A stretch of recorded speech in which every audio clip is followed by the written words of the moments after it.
మంత్రి కొల్లు రవీంద్రపై సంచలన ఆరోపణలు చేశారు మాజీ మంత్రి పేర్ని నాని. మచిలీపట్నం ప్రజలతో కొల్లు రవీంద్ర ఆటలాడుతున్నారని ఆరోపించారు. 10 కోట్లతో మిల్లు, 20 కోట్లతో కమర్షియల్ కాంప్లెక్స్, 5 కోట్లతో గెస్ట్ హౌస్ కడుతున్నాడని చెప్పారు.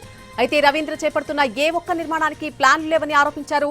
ప్లాన్స్ లేకుండానే నిర్మాణాలు జరుగుతుంటే మున్సిపల్ అధికారులు ఏం చేస్తున్నారని పేర్ని నాని ప్రశ్నించారు.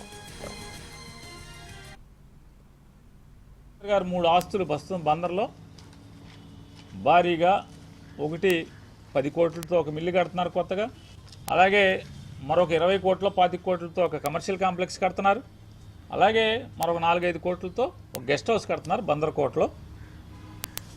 తప్పే ఉంది, ఏదో రకంగా సంపాదించుకున్నాం కట్టుకుంటున్నాం, నాకేం ఈర్షి కాదు, ఏడుపు కాదు, ఒక్కదానికి కూడా ప్లాన్ లేదు. మరి ఈ ప్లాన్ లేకుండా 3 కడుతున్నాడు. ముడా వాళ్ళు ఏమైపోయారు?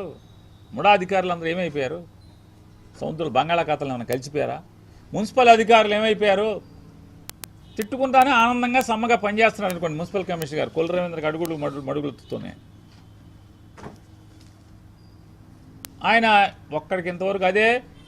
ఇవాళ మచిలీపట్నం మున్సిపాలిటీలో 16 మాసాలుగా జరుగుతున్న తంతు ఏంటంటే, ఎవరు ఆడు పేదోడవని, మధ్యతరగతోడవని, డబ్బున్నోళ్ళవని ఇల్లు పునాదులు తీయంగానే మున్సిపాలిటీ వాడు వచ్చేస్తున్నాడు, సచివాలయం వాడు వచ్చి ఆ పని ఆపేయండి బుచ్చలేసుకెళ్ళమంటారు. ఇదేంటే పని ఆపేయండి ఏంటి?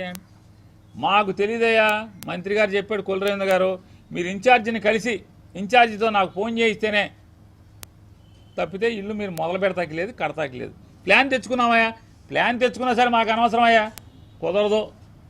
నువ్వు తెలుగుదేశం ఇన్ఛార్జి, వార్డు ఇన్ఛార్జి దగ్గరికి వెళ్తే అవుద్ది. ఏం చేయాలో? నమస్కారం పెడితే సరిపోతా? కుదరదు. నమస్కారం పెడతామేమో. ఫ్లోర్కి 50,000 రూపాయలు. ఇల్లు కట్టాలంటే ఇల్లు సైజుని బట్టి ఫ్లోర్కి 50,000, ఇంకా పెద్దదైతే కనుక కమర్షియల్ అయితే ఇంకా ఎక్కువ 5 లక్షలు. ఈ వార్డు ఇన్ఛార్జ్ ఉన్నాడు ఇక్కడే, ఒక ఫ్లోర్ అనాథరైజ్ ఒక ఫ్లోర్ కడితే 5 లక్షలు తీసుకున్నాడు. ఇక్కడ ఒక ఆయన, ఇటుపక్క ఆయన వార్డు ఇన్ఛార్జ్ ఉన్నాడు. ఒక బిల్డింగ్ పైన అనాథరైజ్ ఫ్లోర్ వేస్తే